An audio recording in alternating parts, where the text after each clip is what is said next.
Matilda Rooney, Mary Reeser, and Michael Faherty. What do these people have in common? They all supposedly died from spontaneous human combustion. Spontaneous human combustion is when a person inexplicably bursts into a ball of fire. So did these people actually die of spontaneous combustion, or is there another answer? We're going to dive into the science of it. Spontaneous combustion is instantaneous and without warning. So one minute you're there, and the next minute you're engulfed in flames or your body chunks are spread across the room. And while this isn't exactly a huge concern to people in today's society, in the 1800s it was quite a big deal. There are dozens of examples in literature before the 1900s that describe people exploding into flame.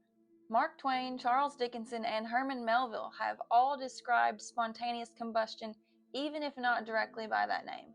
It's seen in movies, TVs, comics, even superheroes. I mean, hell, look at the Human Torch. But it's not exactly as gruesome as I would think of it as. We're going to start with Mary Reeser.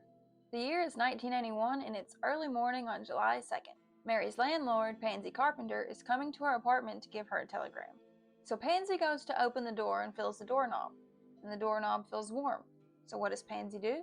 She calls the police. And when the police get there, they find what they presume to be Mary.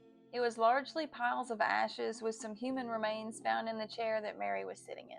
The only parts of Mary that were left were parts of her backbone, her skull, and her left foot, which was still wearing her slipper.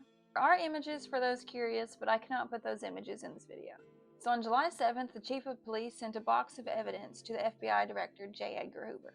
The box contained glass, small objects that were thought to be Mary's teeth, her slipper, and some carpet cutouts. The FBI concluded that Mary had been incinerated by something called the wick effect. For those that don't know, the wick effect is the partial or total deconstruction of a human body by fire, whereas the clothing soaks up all of the human fat and acts like the wick of a candle. So basically, a person can continue burning through their own fat after they catch on fire. The body of a human, if they have clothes on, acts like an inside-out candle. So the human fat is like the candle itself, and the clothing is like the wick. Fat contains a large amount of energy from the presence of long hydrocarbon chains, so it can keep the fire going for a really long time before the source is used up.